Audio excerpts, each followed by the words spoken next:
That is extreme and a lie. And they said, we will have been weakened from within spiritually, morally, and economically. what is your comment? I don't watch Fox News. And the people who knock these buildings down will hear all of us soon. The wall just got 10 feet higher. You and I have a rendezvous with destiny. Zoppina. Yeah. Zoppina. Subpoena. Subpoena. Subpoena. Subpoena. Zoppina. I said, Subpoena. It's insulting and it's a lie. The subpoena power. What's up, Hamilton Radio? I'm Josh Zoppina. This is the Josh Zoppina Show. We're reporting live from Hamilton, New Jersey, in deep, dark blue liberal territory.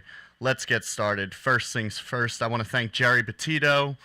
Without her, this show would not be possible. She was awesome and gave me one of her time slots. Check out the Jerry Petito Show on HamiltonRadio.net.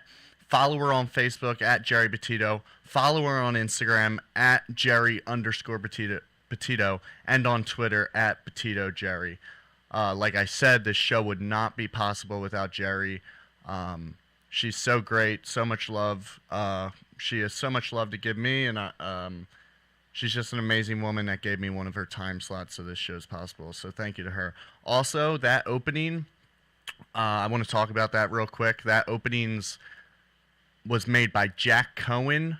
He was a friend of mine that I went to William Patterson with my freshman year of college. Great guy.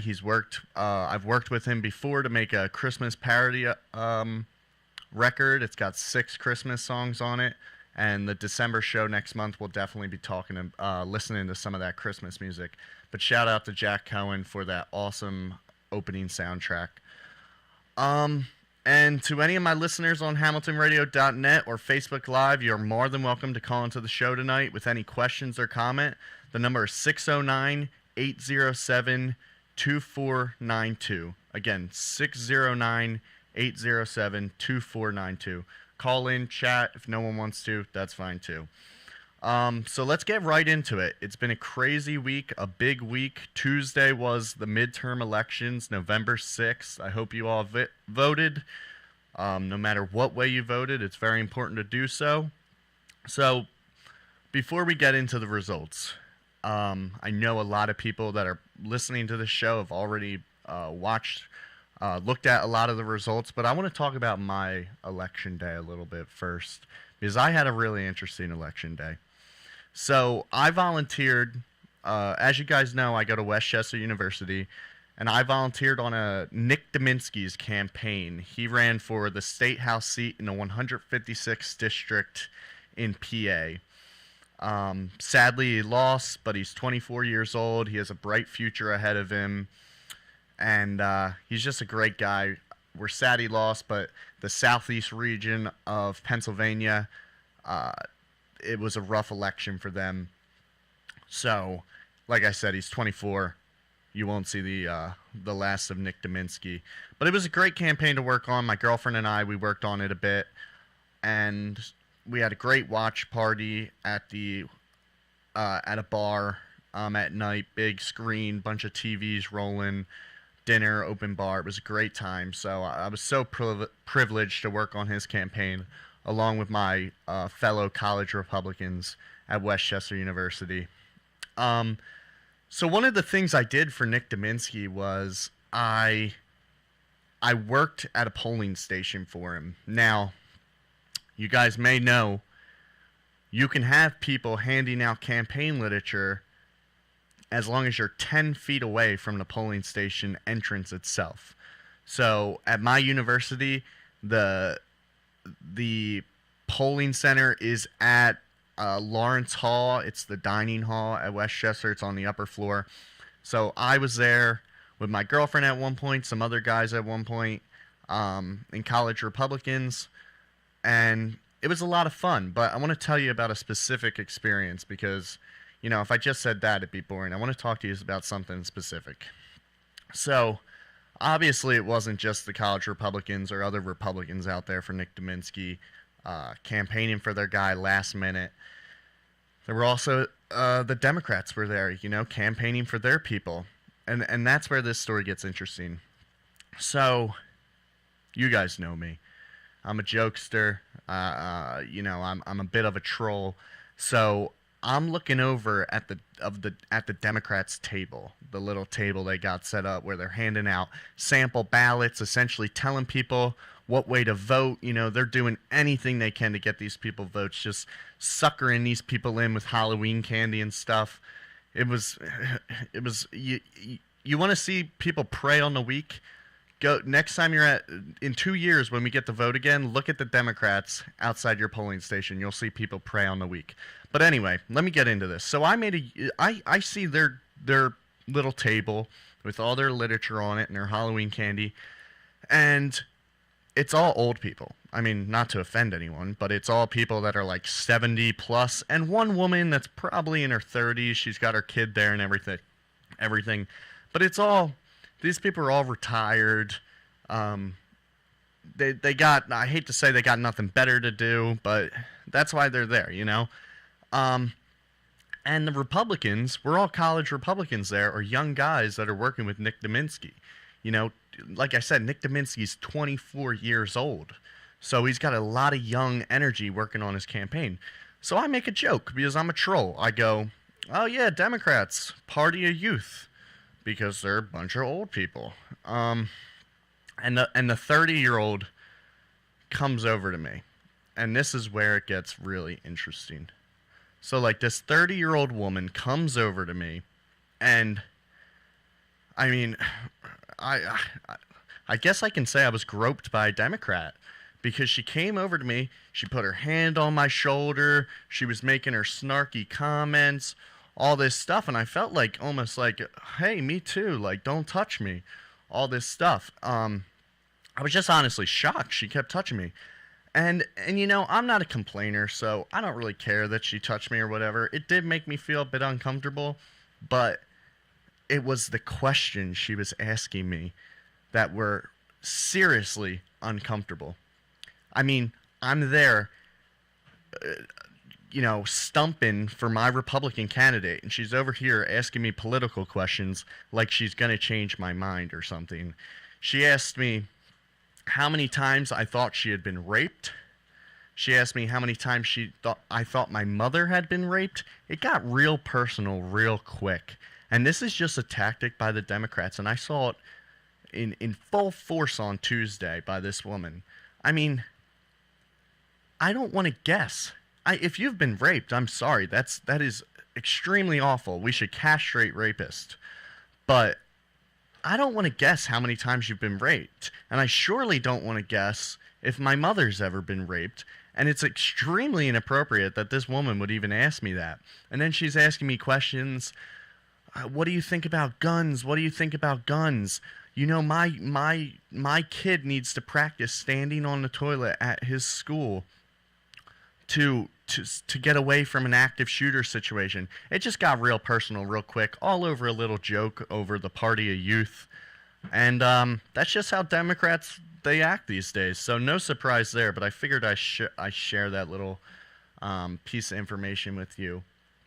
But yeah, so let's talk about the New Jersey elections. So New Jersey's 3rd district, Andy Kim versus Tom MacArthur. This was a tight race. Some New York Times polls and other polls had this as a tight race. I think I saw the most Tom MacArthur was up by was 4 points, and then Andy Kim was up by 1 point in some polls, but we all knew this was going to be a toss-up race. So it appears the race has not been officially called yet, at least not since I have last checked, which is, moments ago. So the race has not been called yet, but Andy Kim has come out and said, we won this race. And to be honest with you guys, it is looking like Andy Kim is going to win this race, although there is some mail-in ballots that still need to be counted. Apparently about 25,000 of them, but we'll see. Andy Kim is winning by 0.9 to 1% of the vote. Could be less, could be more. So The interesting about this is New Jersey is a historically red district. I mean, New Jersey's 3rd district, sorry, is historically red, not New Jersey. Forget I ever said that. I'm so sorry. Tom MacArthur was the incumbent and won in 2016 by 20 points. For y'all that don't know what that means he won by 20% of the vote. In 2014, when Tom MacArthur was first elected to New Jersey's 3rd district, he won by 10 points. And so this is Tom MacArthur. He spent two years in Congress, but before that, it was a red district. But like I said, we kind of expected this. We'd heard about this blue wave that was coming, and we knew it was going to be a tight race. But what I really want to talk about here is the third party on the ballot in New Jersey's 3rd district. So a guy named Lawrence Berlinski from the Constitution Party took 1.3% of the reported vote. Berlinski definitely lined up on the conservative side of politics. And if he hadn't run, that 1.3% would have most likely elected Tom MacArthur. So I know a lot of people are like, oh, Josh, 3rd party, we need another choice. This, that, the other. It's not a waste of a vote. It's a protest vote, whatever you want to call it. All I'm saying is in an election as important as this one, we're talking about historic numbers, people. Historic numbers came out and voted on Tuesday. In an election as important as this one, 1.3% of the reported vote in an important district like New Jersey's 3rd district, a historically red district, it forms the wall between South Jersey and North Jersey, the red wall. We lost because of a third-party candidate. That may not be exactly why I lost to some people. That's my take on it, okay? This Lawrence Berlinski guy, he ran in 2016 as well. He took about 1.8% of the vote, so I guess some people realized that this guy wasn't worth voting for. But this guy ran on ending daylight savings time. So, congratulations to whoever voted for this guy, because you're not going to... Daylight savings time isn't ending anytime soon. I mean, you can just go on Berlinski for Congress on Facebook. I'm looking at his page right now. I know I don't have a Facebook, but I can still see it. This guy was posting memes. He's crazily immature. It's almost astounding. He posts this meme, and it's the Republican and donkey logo with in the Zorro scene, and he's like, "Where's the poison? The battle of wits has begun." Like, you're the poison, dude. We just lost. The party that you most align with, I know you want to be cool and, I'm part of the Constitution Party, 3rd party, whatever. You lost it for us. It's that simple. You believe in the Constitution, so do conservatives. Your best bet to preserve the Constitution was a vote for Tom MacArthur. And Lawrence Berlinski, this weirdo, this absolute weirdo, lost us the election. So congrats, Lawrence Berlinski. You're the reason Andy Kim is now in his seat. This guy also posted things on his Facebook, like, he just these stupid memes. I'm looking for it right now. And you can tell this guy lines up with the conservative movement because he talks about ending federal gun control, all this stuff. But anyway, I'm over Lawrence Berlinski since he lost us the election. I hope he doesn't run in 2020 because we really need to flip that seat back. And I don't think Andy Kim is a very strong candidate, so I think it's completely possible. Maybe you'll even see me. Who knows? So what does that mean for New Jersey? We lost the 3rd district. What does that mean for New Jersey? I'll tell you what it means. We have one Republican in Congress in New Jersey. 1. We had 5. So Democrats flipped 4 seats. And in an off-year election, with Trump not at the top of the ticket, we can expect some losses.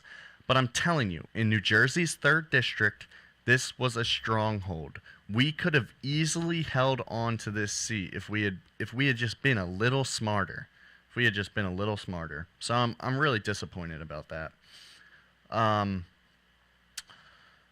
Hugin. What about Bob Hugin? We all wanted to see Bob Hugin unseat Bob Menendez, I'm sure.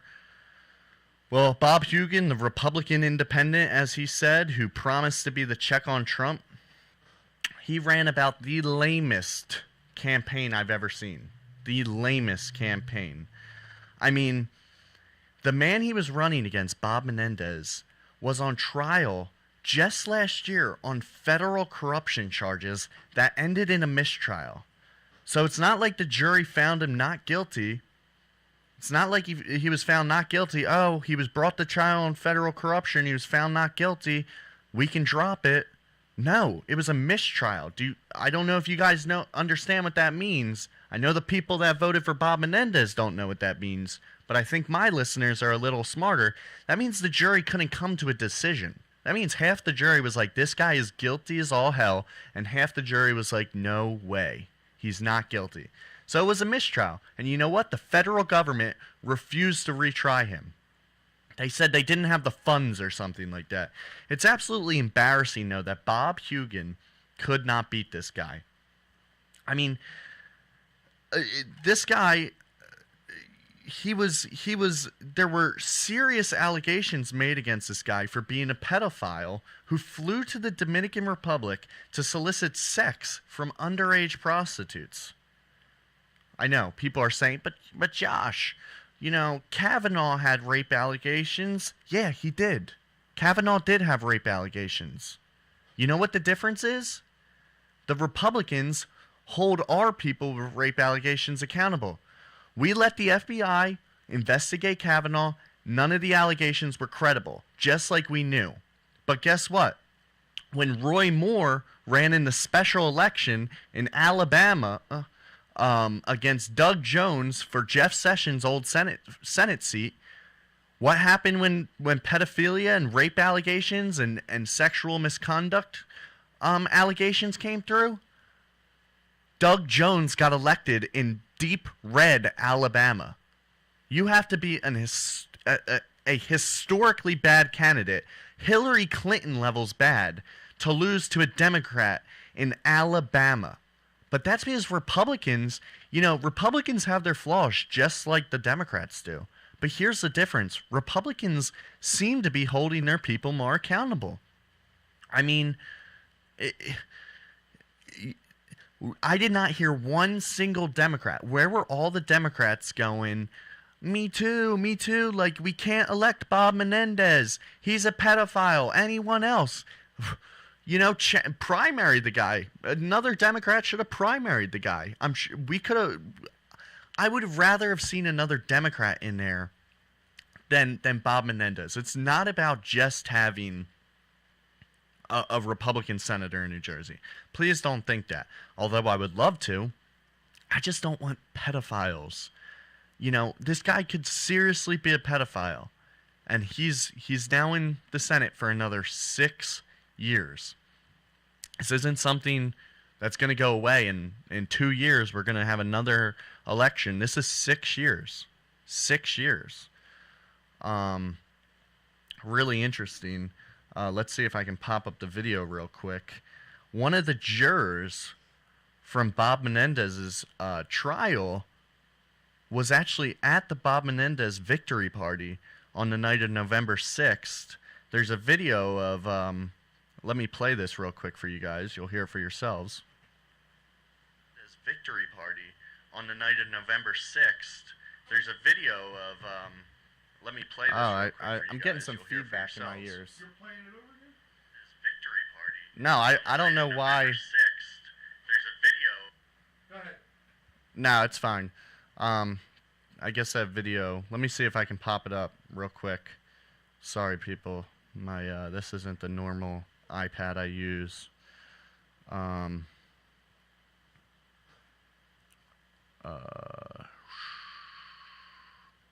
Anyway, so this juror at the Bob Menendez trial, she was actually dismissed early from the trial, but she was there. She heard all the evidence against this guy about all the federal corruption, the gifts he received.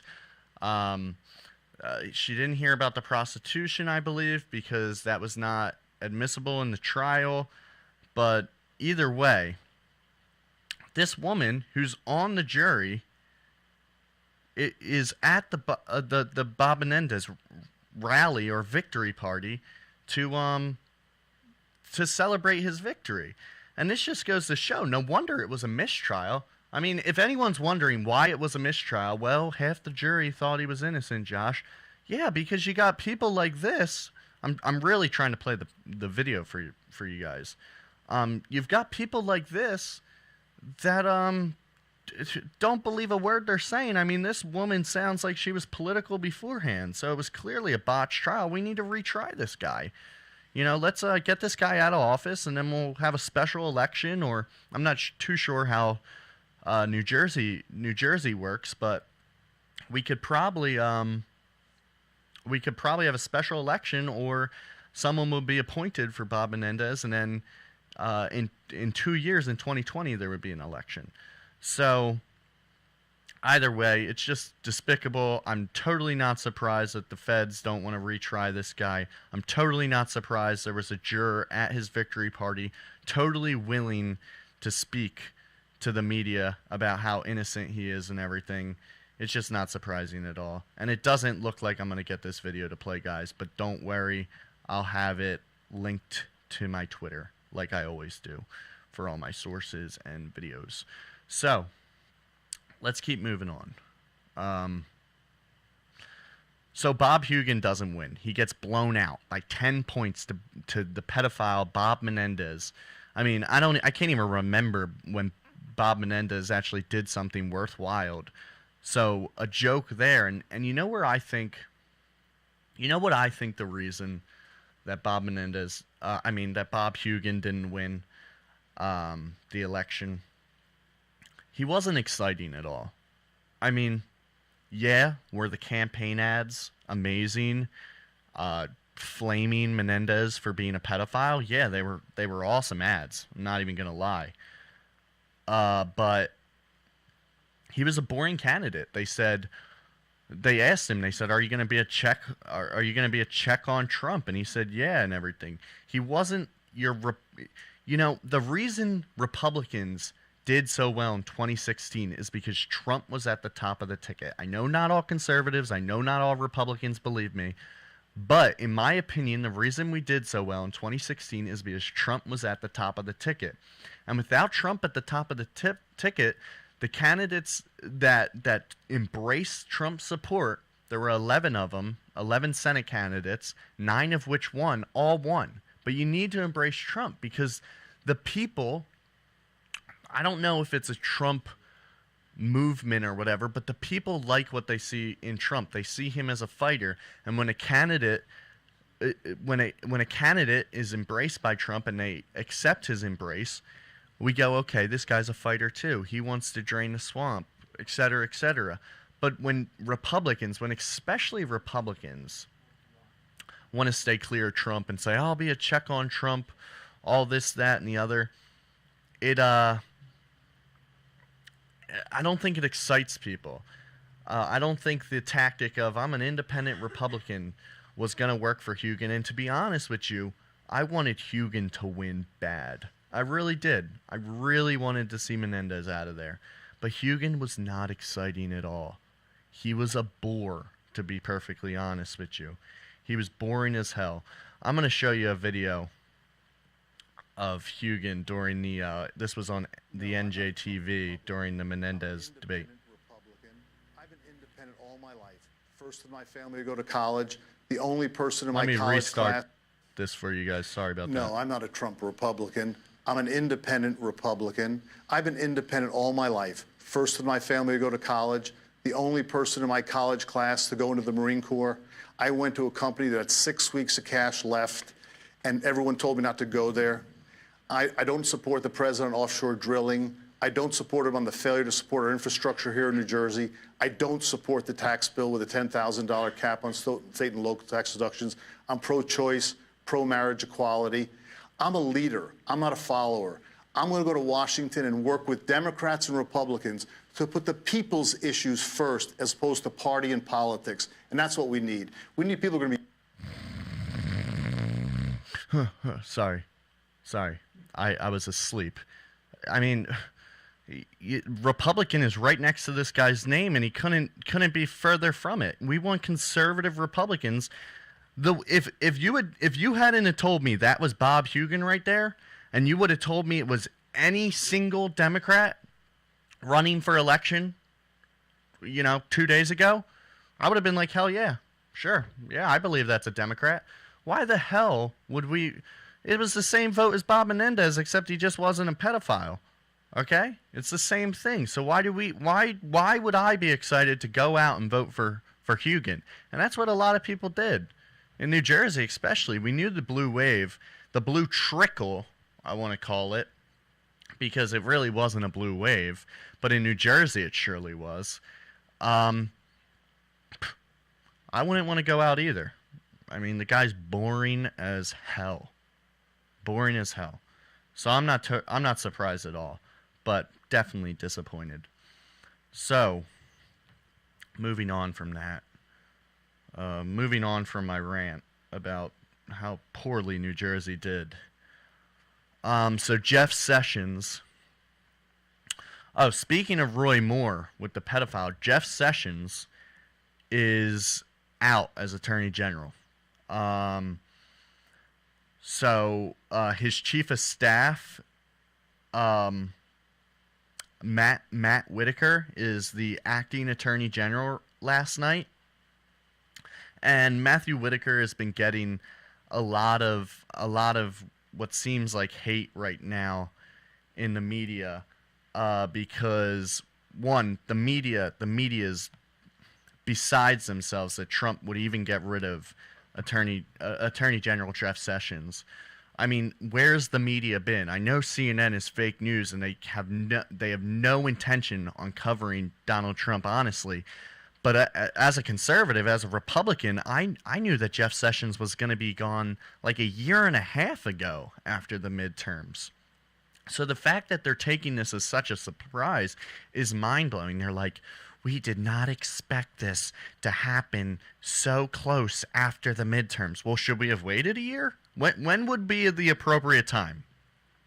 If it was a week from now, you would have said, why did he wait so long after the midterms? So anyone that's surprised by Jeff Sessions being gone, stop. You're overreacting. We all knew Jeff Sessions would be gone. The biggest mistake he made was recusing himself from the Russia investigation. Trump and him were sparring on that issue. We all knew it would be that way. But so this Matt Whitaker guy, he's also been getting a lot of hate from CNN and the Democrats because of one little thing he said on a CNN interview, which actually is quite interesting. So, oh man, I'm having trouble finding this video too. I'm so disorganized today. I'm really sorry, guys. So Matt Whitaker on a CNN interview with Don Lemon and two other panelists. This was in 2017, while he was still the chief of staff for Jeff Sessions, not the acting Attorney General. He made a comment during the interview where he essentially said you would not need to fire Robert Mueller to end the investigation. What the Attorney General could do is stop the funding of the Mueller investigation, which is completely within the Attorney General's right, and you could essentially grind the Mueller investigation into a stop. And he's coming under a lot of flack for this. I mean, Democrats were loving him for saying this back in 2017. They were all like, see, it's obstruction of justice. Now it's some big deal that he's the acting attorney general. But I don't think this is so bad. Personally, I don't think Matt Whitaker is going to be attorney general very long. I mean, we keep hearing all this stuff in the news. It's unconstitutional that Matt Whitaker is the attorney general right now, blah, blah, blah. I don't think he's going to be around very long. I really don't. I think we need a complete change up at the attorney general's office, and I actually have some suggestions for that. So, hold on, I'm actually getting this video up for you guys. Sorry, my iPad has been acting up all day. So, okay, we're not doing any videos today. They're all not working. They'll all be on my Twitter, at Josh Zoppina. Check them out there if you guys are interested. So, I'm sorry. My iPad is shit in the bed. What? I have no clue. It's my mom's. So, all right. So, Jeff Sessions. I know a lot of Trump supporters really were hating on this guy. I can't lie. I was hating on him for a little bit too. Well, actually, I had some mixed reviews. One thing, I think Jeff Sessions took his job very seriously, and I think he did a pretty good job, although I think he did it really slowly. He was doing great things with discrimination against Asians in colleges, with admissions. He was securing our border. Now, I do, on the other hand, think it was done very slow and inefficiently, and that's why, he wasn't getting the attention he deserved on it. So there were some problems, but this isn't... I also didn't think Jeff Sessions should be the Eric Holder of Trump and be Trump's wingman. So, in a way, I mean, they were clashing, but I also kind of liked that they were clashing a little bit.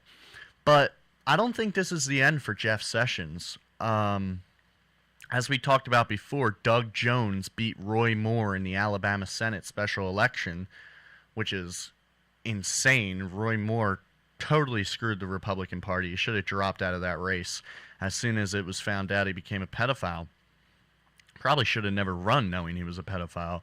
But anyway, Doug Jones is sitting in that seat, but he's not there for 6 years. We're actually going to be able to, Alabamians will be able to vote on that seat in 2020.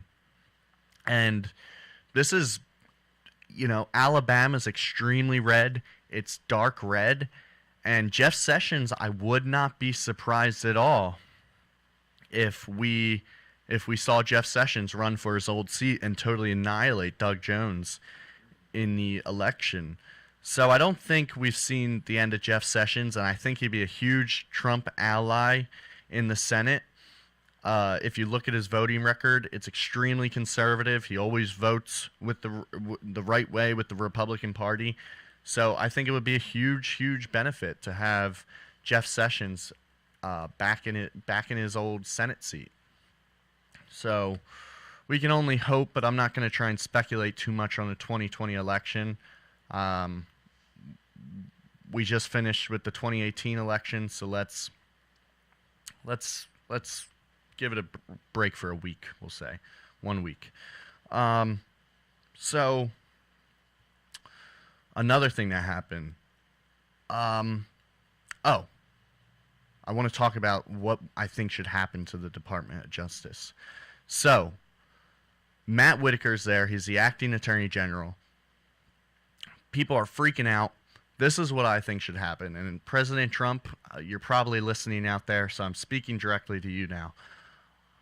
Get rid of everyone in the Justice Department. They're all going to be tainted either way you go. You would have to choose some Obama holdover or something to get the Democrats satisfied with whoever's in that office right now. No matter what way you go, people are going to think it's some form of obstruction of justice. And I don't think this Matt Whitaker guy is the guy for the job at all.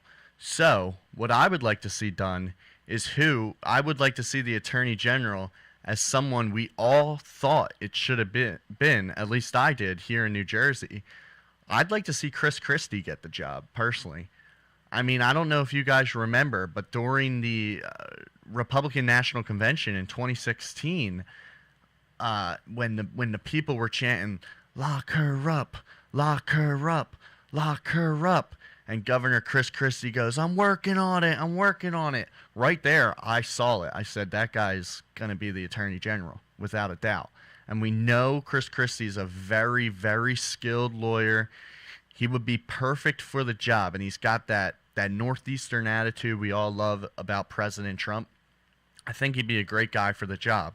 Now, there's also been talk about, some people are saying, and you know, I think this is a long shot, so I wouldn't take it too seriously. But people are saying, well, we should have Ted Cruz be the Attorney General.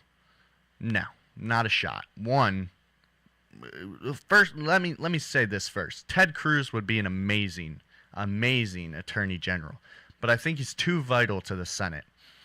Ted Cruz just won a crazy, insanely close, well, pretty close. The media would have liked to seen it a lot closer, in my eyes at least. He won by about 4 points to Beto O'Rourke. Beta, because he's a beta male. No, it's a Beto O'Rourke, but that isn't his real name. He took that name so he could come off as a Spanish person to win his election, but he's just another white guy like us and like Elizabeth Warren. So I don't think it's worth Ted Cruz giving up his seat. I think Beto O'Rourke could easily win that in an election against, you know, whatever average Republican we wind up putting up, because we seem to put up stupid people all the time like Roy Moore. So I don't think Ted Cruz should vacate a seat and become Attorney General or anything. I don't think he would have any problem with the approval process in the Senate, especially since we have 53, 54, maybe, you know, seats. But it's just a bad idea. So the people talking about that, there's been some big names talking about that. Dan Bongino is one of them. I love Dan Bongino, but it's just not a good idea. Let's look outside the Senate right now. There's even been talk about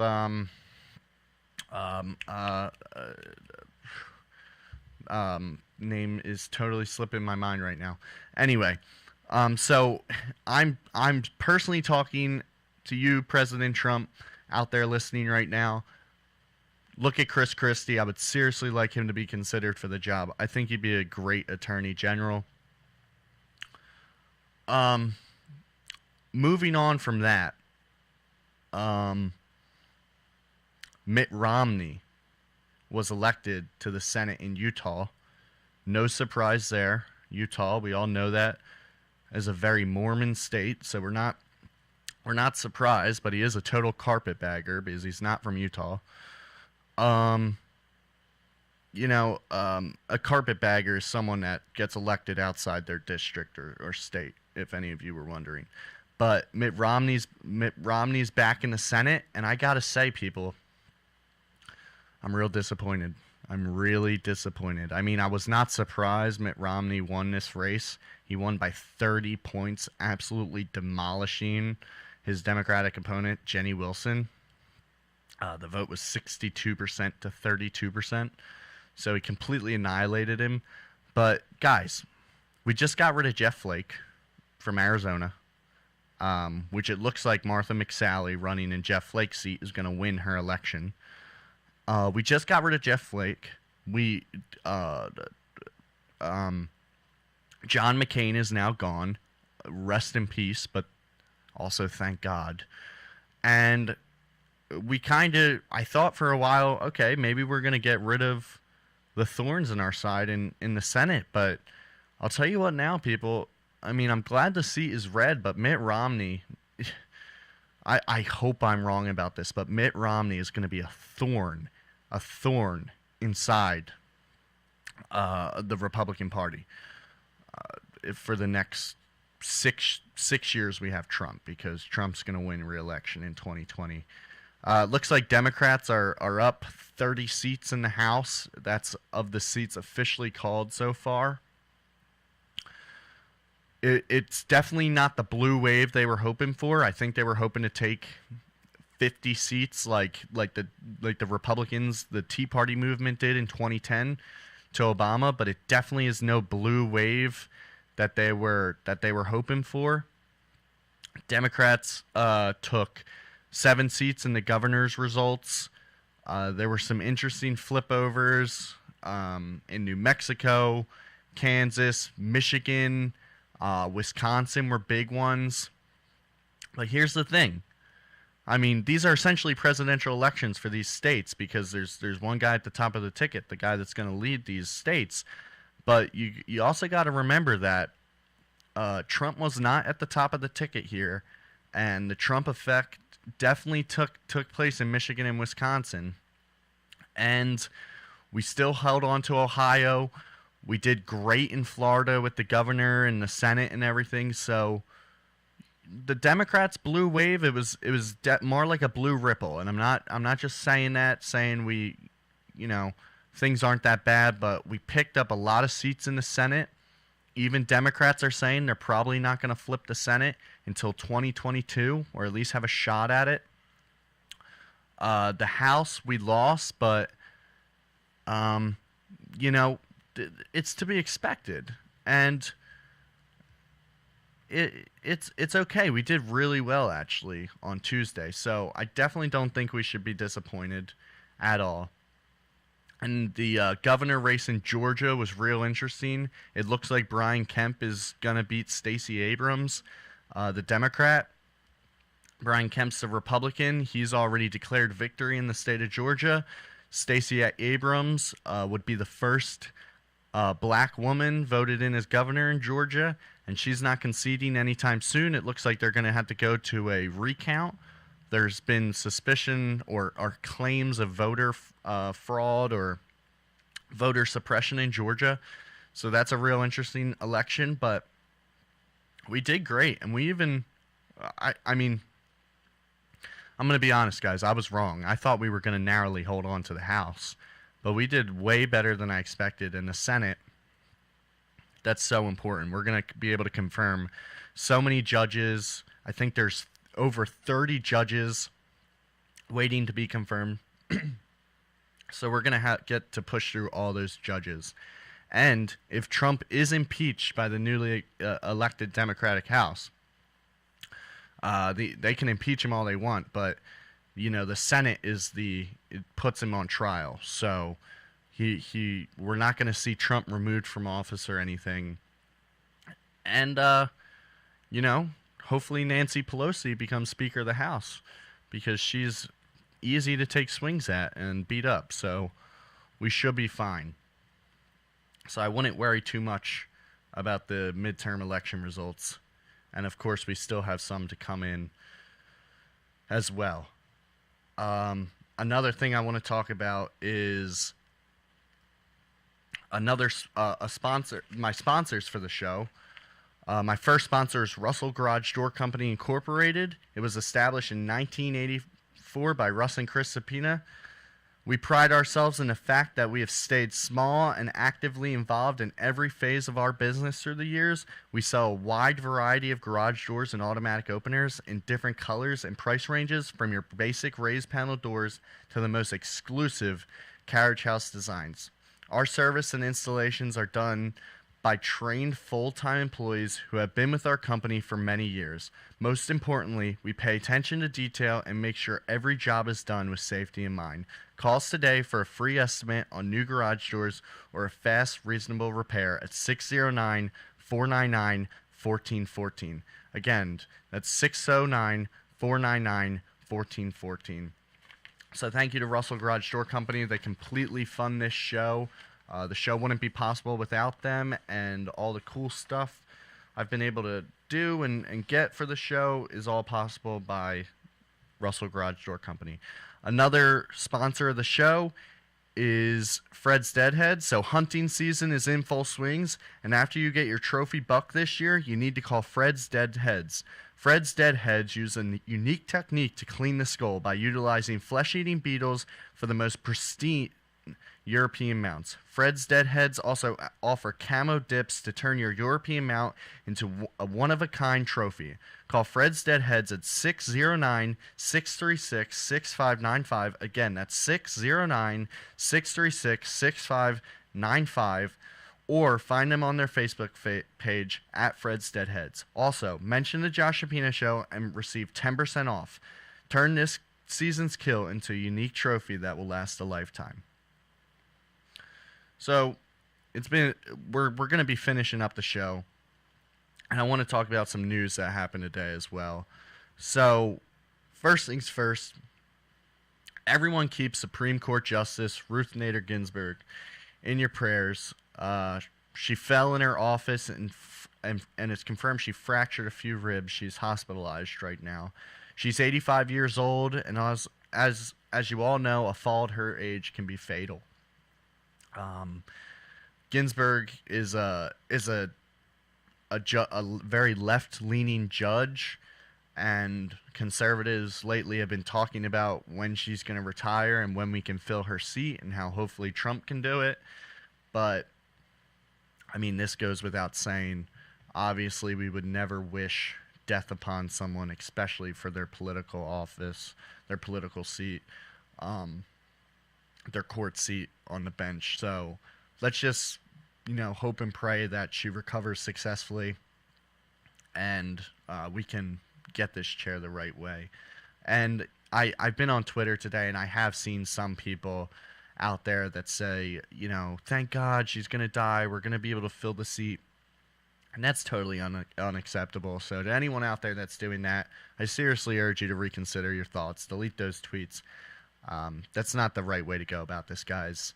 At the end of the day, you never want another human being to die or suffer or anything. So just keep her in your thoughts and prayers, and let's hope that she can get better and continue to do her job for as long as she's healthy. So another thing I'd like to talk about is I want to keep the victims of the California bar shooting that left 12 people dead in our thoughts and prayers as well.